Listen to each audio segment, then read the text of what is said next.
para conduzir essa mesa, eu vou trazer aqui uma colega de profissão, ela que é uma jornalista premiada, com mais de 20 anos de experiência também na área, na cobertura de tendências de consumo, varejo, negócios, finanças pessoais e direitos do consumidor, a editora executiva da Mercado e Consumo e também colunista da rádio Band News FM. O dia dela deve ter umas 48 horas, né? Deve ser 2 dias em um, não é possível para fazer tudo isso aqui. Vem para cá, Iana Freitas! Olá. Você dá conta de tudo isso, menina? Um pouquinho. Seja bem-vinda, tá? Fica à vontade. Obrigada. Palco todo seu. Obrigada. Boa tarde a todos. Um prazer estar aqui.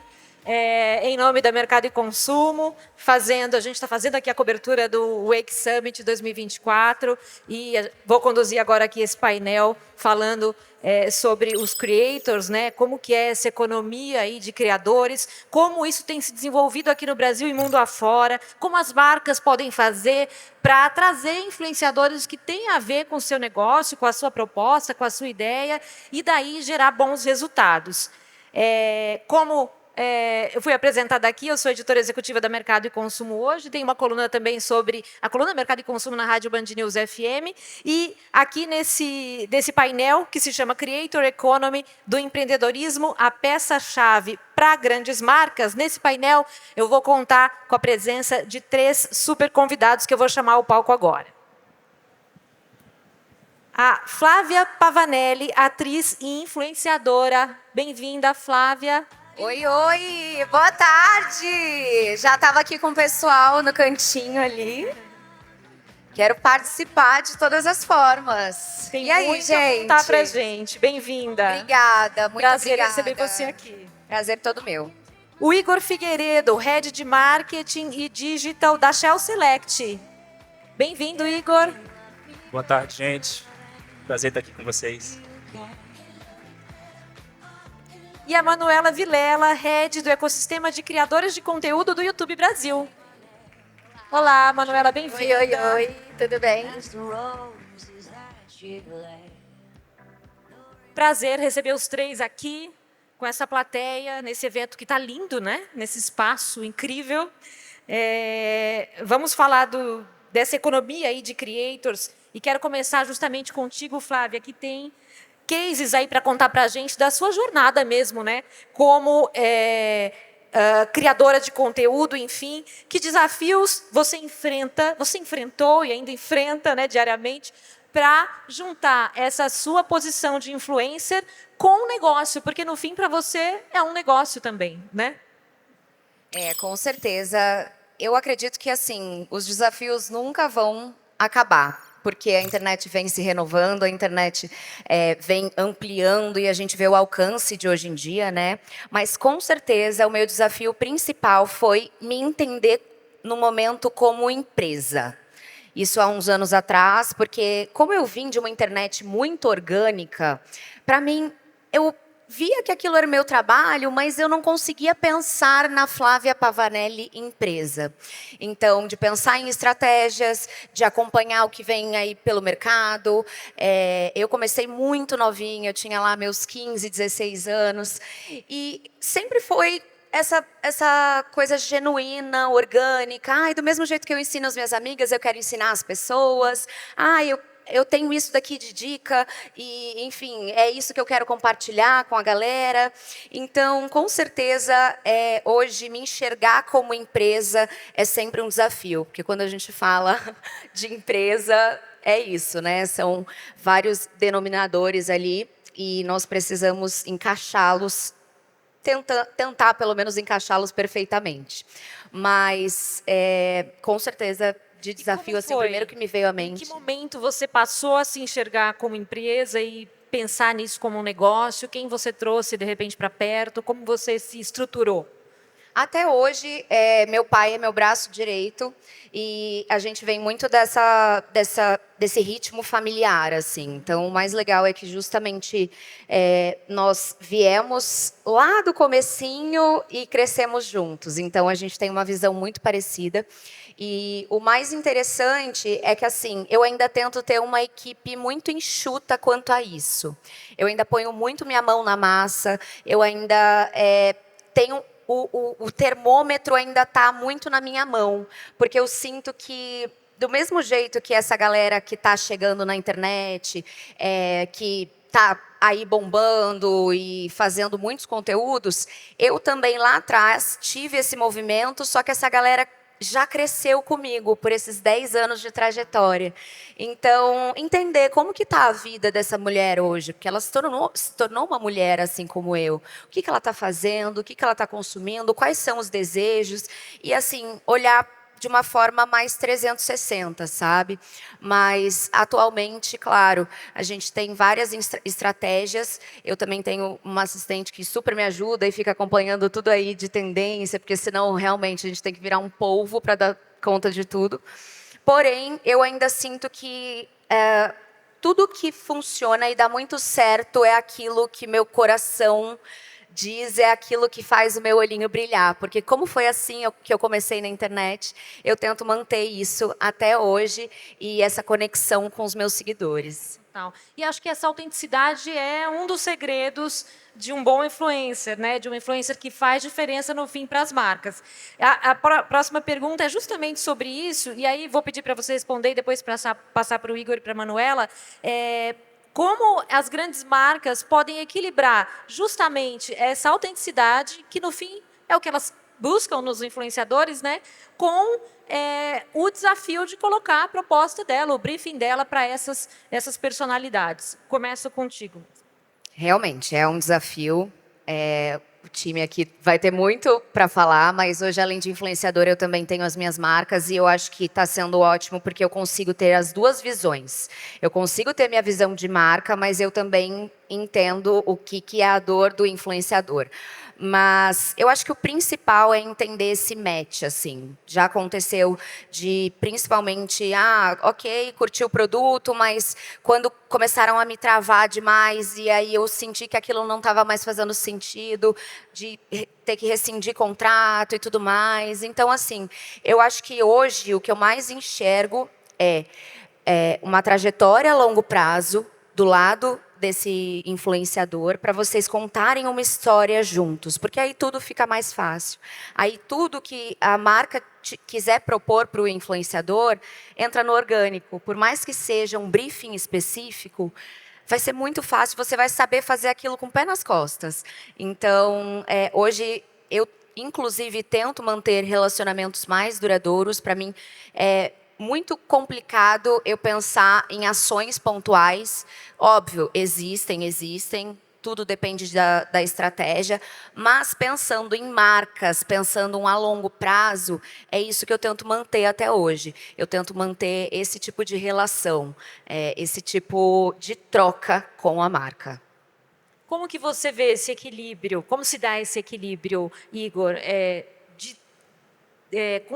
Continuar com essa autenticidade, né, que é o que a Flávia está comentando, essa personalidade, o jeito dela ver as coisas, os produtos, né, que é isso que realmente vai conectar a marca com o consumidor final e, ao mesmo tempo, equilibrar isso com a mensagem que a marca quer passar. Nossa, essa é a pergunta do milhão, né? Assim, Não é? pergunta que... Foi difícil ser a primeira. Ainda bem que eu vim depois de você. Hein? Mas, olhando sobre... Falando um pouquinho antes, né, desse ponto específico, eu acho que pessoas falam com pessoas e marcas não necessariamente falam, né, com pessoas. É muito mais fácil uma pessoa se comunicar com outra. E quando você, pensando aqui como executivo de uma marca que trabalha bastante com influenciadores, se eu for lá e propuser o briefing é esse aqui, 100% fechado, no meu tom de voz, da forma que eu entendo, se for um grande influenciador, como é o caso da Flávia, eu vou conquistar talvez uma audiência, mas não vai gerar influência de verdade naquele consumidor, né? Então, o primeiro ponto você tem que ter um time ali voraz, que é o meu time que está aí também, não identifiquei eles ainda, a vista não está muito boa. Estou vendo ali a galera, mas tem que ter um time voraz ali, olhando e vivendo esse mundo dos influenciadores social ali, olhando por quê? Se você tem uma estratégia bem definida da sua marca, que é super importante, é o básico, ponto 1. Tem uma estratégia bem definida, como eu me comunico. Eu não vou atrás de influenciadores que eu tenho uma grande audiência necessariamente que eu vou lá, você vai falar isso, né? Mas eu busco ali, quais são os influenciadores que dão o match, como a Flávia falou, de verdade. Então, cara, eu quero conversar com, sei lá, quero conversar com público nichado X. Eu vou ali, não, eu quero gerar mais alcance, eu preciso difundir alguma iniciativa de marca. Até as métricas que a gente avalia nas campanhas mudam com isso, né? Então, tem que ter um time voraz ali olhando para o que o influenciador fala, conversar com a marca, e não o contrário, o que a marca quer dizer, mudar o discurso do influenciador. Essa é a minha visão. Muito bom. As marcas estão maduras, como mostrou aí, o Igor mostrou que a Shell Select está para fazer essa curadoria até, né? É um tipo de curadoria, né, do influenciador que se adequa, que faz esse match. Super. Eu acho que é legal o debate aqui, só para chamar a atenção, que a gente está representando a tríade da economia criativa, né? A gente tem o criador, que é esse veículo, é quem dá a voz, é a principal ponta. A gente tem o papel aqui da marca, que é quem possibilita esse criador, na verdade, ter um alcance maior, ser mais perene em relação a essa comunicação. E eu aqui representando a plataforma que, na verdade, permite que esse encontro aconteça e que seja um encontro duradouro, como a Flávia falou. O que a gente tem visto ao longo dos anos, e a gente fez até um projeto, tem uma pessoa aqui do meu time que liderou esse projeto aqui no Brasil, a gente trabalhou muito tempo com marcas, ensinando as marcas a terem a linguagem do criador. Porque a gente sentiu exatamente as dores que a Flávia contou aqui. O criador ele era selecionado muito pontualmente, não existia frequência no repertório da marca, o Igor comentou isso também, era simplesmente selecionado pela quantidade de seguidores inscritos, pela influência que ele tinha, e muitas vezes as vozes não conversavam, né? E não vai ser através de um briefing que essa conversa vai acontecer. Então, a gente começou a fazer esse treinamento com várias marcas, colocando, inclusive, as marcas em situações até um pouco desconfortáveis, mas a gente pedia que as marcas tivessem reações e comportamentos de criação de conteúdo como um criador. E a gente fez isso com um banco super tradicional e a gente teve resultados fantásticos. E eu vejo ainda hoje a linguagem desse banco, como modificou depois da gente colocar essa marca na perspectiva do criador, né?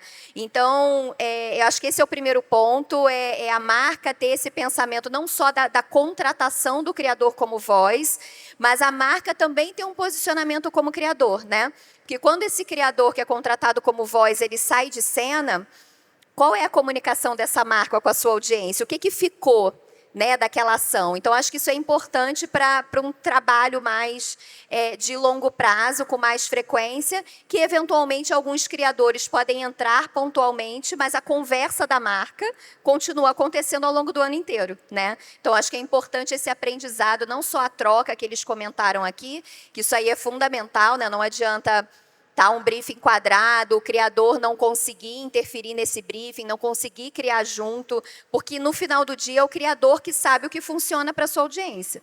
Sou artificial, todos nós já fomos impactados por campanhas de criador que você vê, parece que ele está lendo um texto, né? Porque de tanta não sinergia entre as linguagens. Então, acho que isso é importante, ter também a marca se posicionando como um criador de conteúdo. Exato, e o consumidor percebe isso, né, facilmente, né, quando não casa, né? E só fazendo um adendo aqui, o que a Manu trouxe, até para a própria marca, falando agora, olhando como marca, as peças, vamos chamar assim, o que saiu mais legal no final, sempre foram o que os influenciadores foram mais ativos na construção junto com a marca. Então, nossa, muda muito quando você tem um embaixador, um influenciador que ele olha, queria ajustar aqui junto contigo, vamos criar isso aqui junto. E se eu falar assim, porque fica bem legal na hora e meu público gosta. Então, acho que até da parte do próprio influenciador, ele conhece muito bem o público dele ali, e fazendo esse adendo aí com a marca, fica muito mais fluido, fica menos artificial e fica muito mais divertido também para a gente como marca fazer. Total. Você falou que eu tinha feito a pergunta do milhão, agora a próxima é mais complexa. Socorro, a gente mais pode começar de lá desafiadora. para cá. Porque a gente está falando de marca, de criador, de conteúdo, e no fim o que as empresas querem é resultado, né? E o que elas vão querer, enfim, saber o resultado daquela ação, saber como isso está reverberando no cliente final, números, né? É isso que importa no fim. Como as marcas podem avaliar e comprovar também, né, esses resultados obtidos pelos influenciadores, até porque nem sempre a gente está falando só de número, por exemplo, de seguidor, né? A gente tem nano-influenciadores hoje fazendo trabalhos incríveis para grandes marcas, com amplos resultados. Quais seriam os caminhos para se avaliar esses resultados e como novas tecnologias, aí acho que a Manuela também vai poder complementar bastante isso, podem apoiar nessa mensuração? De maneira geral, a pergunta aqui para ti, Flávia. Bom, eu até tentei construir uma resposta, só que eu comecei a perceber que eu acho que depende muito da marca. Por exemplo, já aconteceu de eu fazer parceria com alguma companhia aérea. Companhia aérea é muito difícil você mensurar, porque às vezes a pessoa não vai comprar uma viagem naquele momento. Ela vai saber que a companhia aérea está ali no radar, pode ser que ela salve o seu post, mas talvez você não reverta em vendas naquele momento. Eu acho que depende muito da marca, depende muito do tipo de ação. Claro, sempre dá para a gente ver através dos números ali, né? Porém, fica um pouco mais difícil justamente por essa amplitude, assim. Mas, atualmente, com certeza, de praxe, assim, fiz as entregas, a gente vai acompanhando, eu vou mandando os analytics, às vezes uma, às vezes duas, às vezes 3 vezes, se é um Reels, por exemplo, porque Stories 24 horas sumiu. Mas, cara, hoje em dia, por exemplo, já aconteceu do meu vídeo bombar 1 mês depois que eu postei. Então, esse acompanhamento é muito importante. Esse acompanhamento, se o influenciador tiver, que é aí que entra a minha parte do time, com certeza vai ficar muito mais fácil para a marca, muito mais fácil para o próprio influenciador, e eu sinto que é isso que é o pulo do gato ali, sabe? Que faz toda a diferença. Acho que justamente não só a marca analisar o feedback, mas o próprio influenciador, porque tem formas, por exemplo, direct. Ninguém vai fazer uma ação com o influenciador e a gente vai falar, ai, ó, Tó, esse é meu direct, eu recebi esse. No máximo a gente vai falar, gente, olha que gancho legal. O pessoal me mandou pelo direct, sei lá, que o sonho da vida deles é ter um cupom. Cara, vocês querem focar em vendas? Vamos focar em vendas juntos? Ou, o pessoal comentou que vai ter um festival ou algo específico. Acho que olhar o calendário também é muito importante, olhar o momento que o Brasil está vivendo é muito importante. Então, tudo isso é um termômetro para a gente entender se é uma campanha de sucesso ou não. Total. Isso que você comentou, eu como jornalista, a gente tem um portal de notícia e acontece muito isso. A gente posta uma notícia hoje, ela pode bombar hoje, mas pode ser que daqui a 2 meses ela bombe de novo por questão de calendário, porque o assunto voltou à tona, né? O motivo que às vezes a gente nem consegue descobrir na hora. Quer dizer, algo que vai se alimentando, né, ao longo do tempo, quando você está falando obviamente, de um canal que permite isso. Como vocês fazem, Igor, para mensurar, ou até nessa relação com os influenciadores, né, para pedir esses resultados? Olha, normalmente no mundo corporativo, paciência com resultado não é uma coisa muito comum, né? Mas, na contramão disso, acho que, voltando até um ponto que eu comentei, a marca tem um papel importante da marca de saber o que ela quer. Né? Se você quer atingir um público específico, você vai atrás de engajamento ali, por exemplo, uma taxa de engajamento muito boa, mas se você quer difundir sua marca, você vai atrás de impressões, alcance. Então, assim, a Wake nos ajuda muito com isso, que é, toda vez que a gente pensa em influenciadores, a gente constrói um calendário normalmente anual, e em layers diferentes. Então, a gente tem embaixadores maiores, tem os micro-influenciadores ali, alguns meso, e divide bem essa estratégia para garantir esse retorno. Eu vou trazer um desafio interessante que eu tenho como marca Shell Select, agora falando, né? Grande 99% das nossas vendas ainda acontecem mais no canal físico, então a gente não consegue fechar esse funil da conversão total. Então a gente sempre se baseia em temos uma estratégia bem definida do que nós queremos como marca. Então nesse momento, por exemplo, nós queremos democratizar, sair na frente e democratizar um pouco mais o canal de conveniência, o canal da loja do posto, né? Que muitas vezes é percebido como um canal caro e coisas do tipo. Então, será que nesse momento faz sentido eu pegar um nicho que eu já atendo, um influenciador que converse com esse nicho e buscar a melhor taxa de engajamento possível? Claro que eu não posso deixar em aberto esses indicadores, mas nesse momento eu tenho que buscar mais awareness, mais alcance. e eu entender que em determinados, né, fazendo até um paralelo, eu vou para outras mídias convencionais, eu também não consigo fechar o funil no out of home, por exemplo. Então, assim, é entender até que ponto do funil a gente consegue ir ali, olhando se os indicadores estão conversando com a estratégia. Então, de resultado, é assim que a gente mensura no dia a dia. Claro que quanto mais a gente desce no funil, melhor fica para a marca, mas se não é possível, né, ainda a gente olha sobre esse prisma. Aí tem toda essa troca com os influenciadores, para entender se eles, né, se aquele influenciador, não é se ele vai falar o que a gente quer, se ele tem o costume de falar aquilo que a gente busca.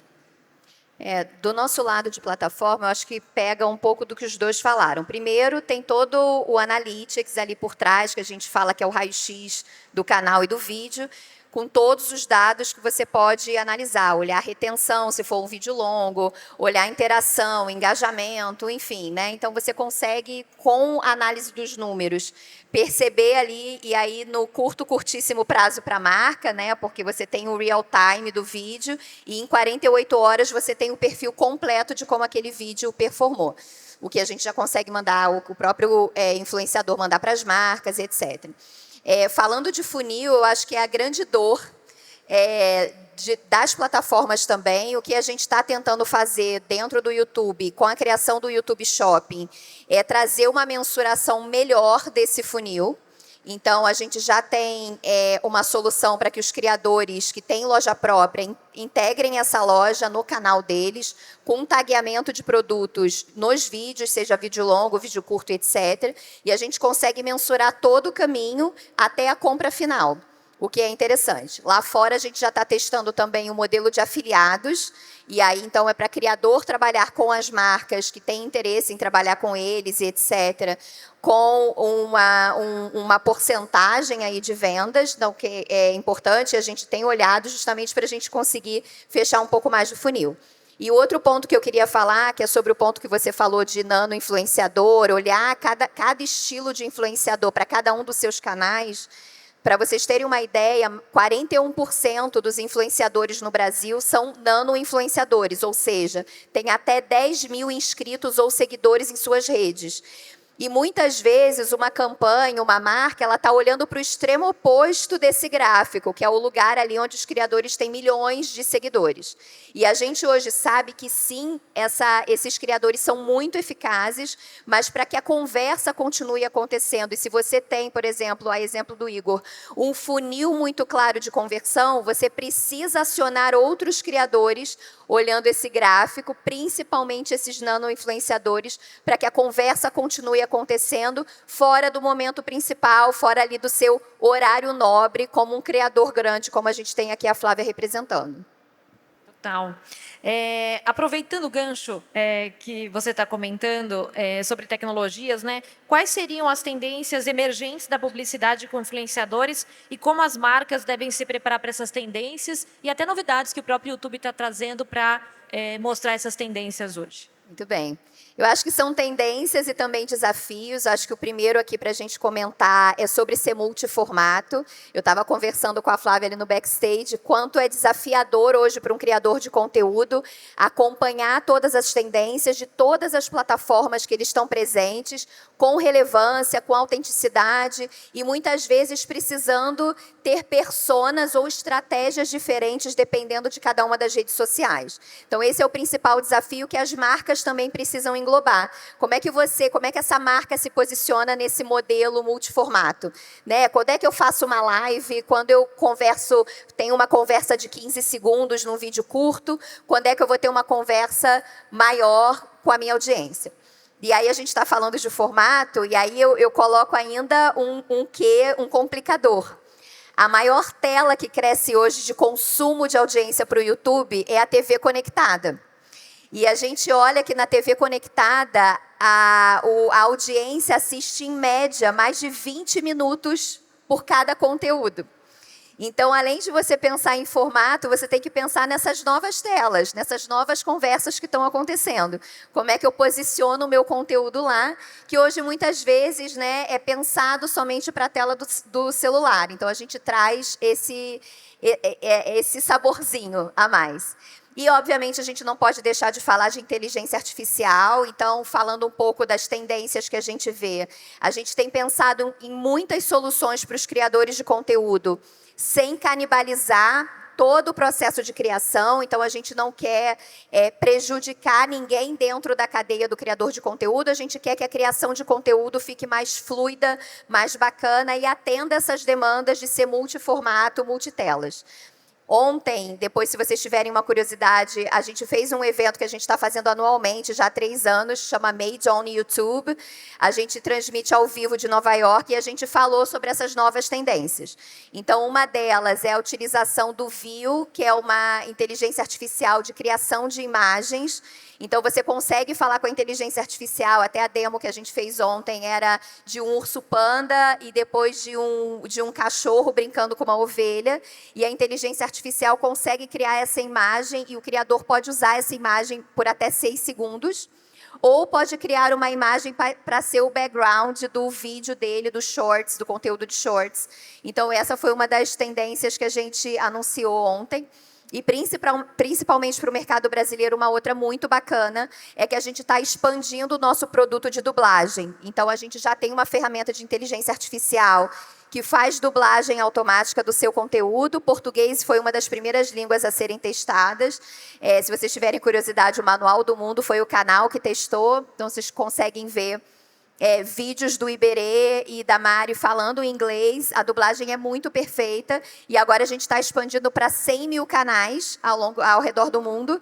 E principalmente para a audiência brasileira de criadores, que a gente tinha uma dificuldade de exportação muito grande por conta do português. A gente vê uma oportunidade muito bacana dos criadores conseguirem exportar seus conteúdos agora de uma forma bem mais simples e dinâmica.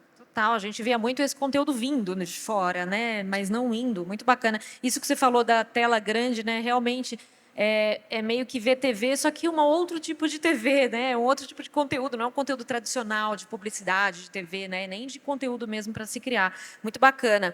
Tem uma pesquisa recente que foi divulgada na semana passada, ou retrasada, e ela causa aí um burburinho, porque ela traz um tema que é meio polêmico, que é a visão dos CMOs, né, as pessoas que estão à frente do marketing das empresas, sobre justamente o marketing de influência. Eles veem o marketing de influência como importante, mas eles acham que não está ainda maduro o suficiente do ponto de vista de mensuração, que é o que a gente falou aqui agora, de brand safety, e eles estão frustrados, em alguns casos, com o uso de influenciadores nas estratégias de marketing. Claro que a gente está falando aqui de uma pesquisa que englobou um monte de gente, então não é verdade absoluta para todo mundo. Mas por que vocês acham que ainda algumas empresas e, enfim, alguns profissionais têm dificuldade de entender o papel do influenciador? É falta de estratégia, não conhecimento, às vezes, de como adequar, né, o influenciador para aquela campanha que ele quer fazer.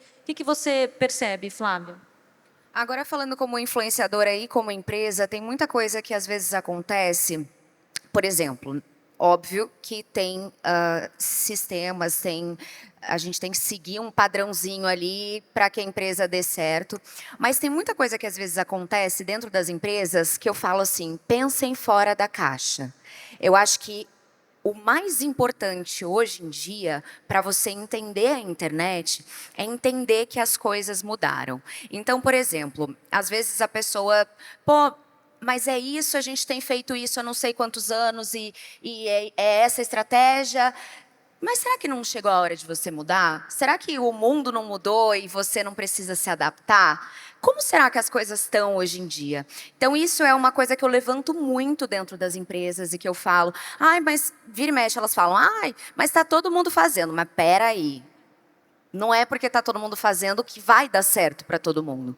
Eu acho que é meio que por aí o caminho, é para a gente entender e às vezes se questionar mais, sabe? Eu sinto que, óbvio, a gente tem números para entregar, nós temos metas a bater e, enfim, quando a gente fala de empresa, até o buraco é mais embaixo.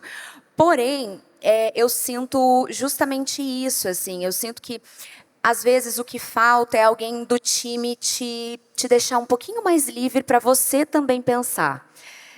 Você também conseguir trazer estratégias, você também, às vezes parte de um vídeo ali que você viu, que é super interessante. Esses dias mesmo, a Sabrina, que trabalha com a gente no marketing da Use, ela falou, nossa, Flá, eu vi um vídeo e eu tive uma ideia, e isso. O que você acha? E aí eu falei, cara, sendo muito sincera, eu não sei, sabe? Tô em dúvida. Mas você tá com essa certeza? Você já tem as estratégias? Você já sabe onde você quer chegar com esse tipo de ação? Eu já tenho tudo pronto. Falei, então tá, então vamos testar. Porque às vezes eu sinto que o que falta um pouco é isso, assim, sabe? A marca também entender ali o seu funcionário e também ouvir um pouco do que o pessoal tem a dizer. Por exemplo, a Sabrina mesmo é uma menina que acompanha assiduamente TikTok. Se você perguntar qualquer coisa para ela de TikTok, ela sabe o que está acontecendo. Então, por que não, às vezes, dar ouvido a essa funcionária que está olhando de uma forma diferente que você e unir as ideias, sabe? Então, eu sinto que hoje isso também é muito importante. Abrir espaço para inovação mesmo, né? Isso mesmo. E tem a ver também com o que você falou, eu acho, Flávia, você falou que às vezes prefere fazer algo mais de longo prazo, algo contínuo, né?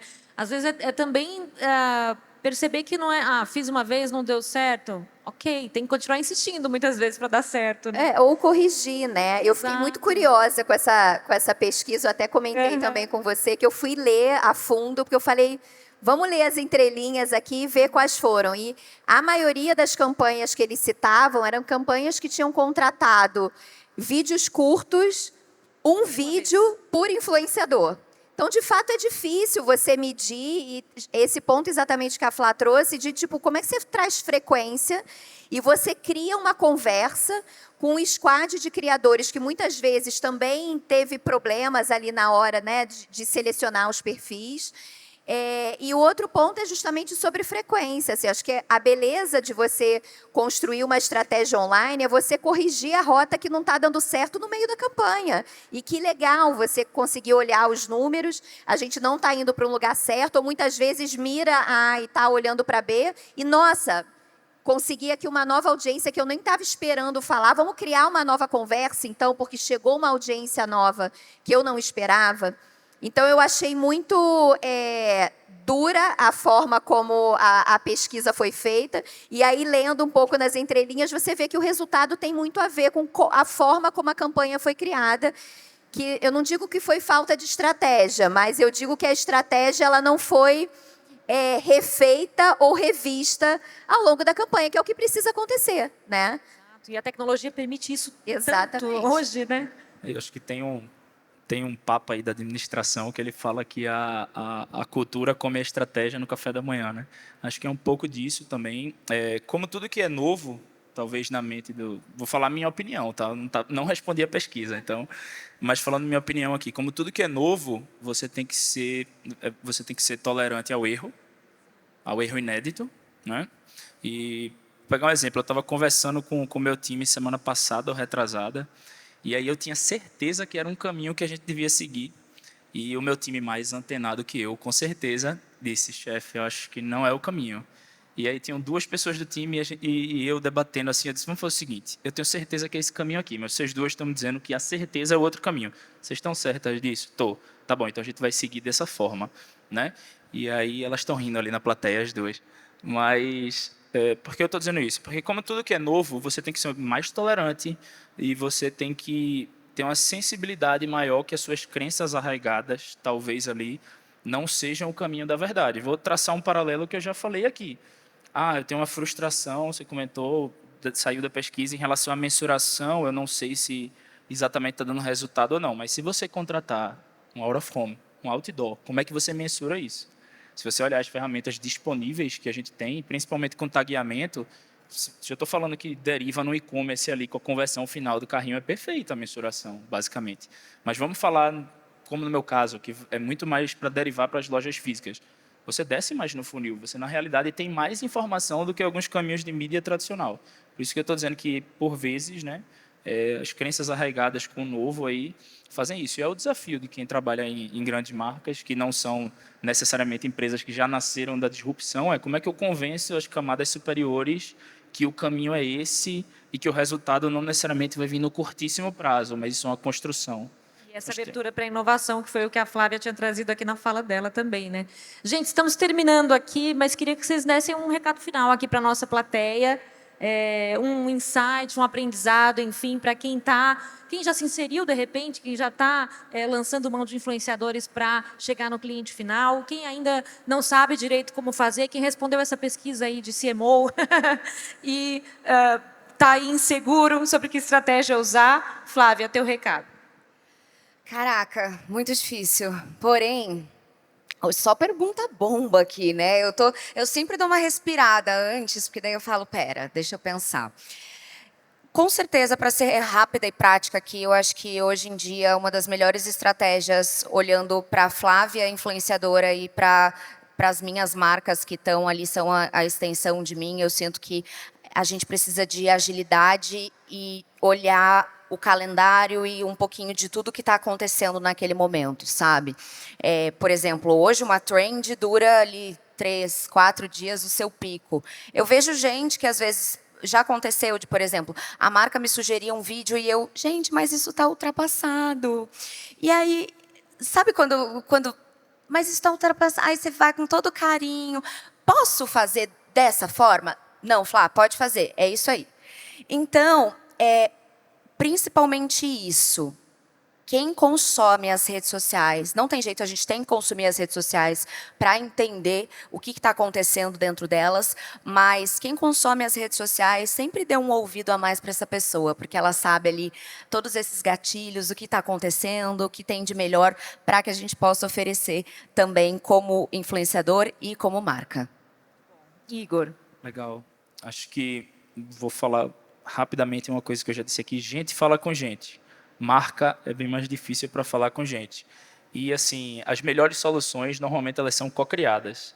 Então, sempre que for olhar para um plano de influenciadores, etc., promova a autenticidade nesses influenciadores, porque isso é que vai gerar influência de verdade, não só audiência. Então, minha dica aqui para as marcas, se eu puder assim dizer, ache influenciadores que conversem com sua marca, que conversem com o tom de voz da sua marca e não o contrário.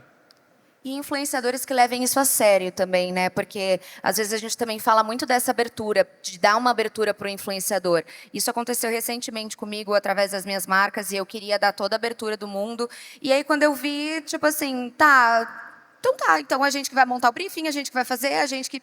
Porque eu senti muito isso, eu falei, cara, eu quero que você fique livre, eu quero que você comunique, mas tem muito influenciador também que não pensa dessa forma. Então, até isso é um ponto importante para a gente olhar quando a gente vai escolher quem vai representar a marca. Isso, e também...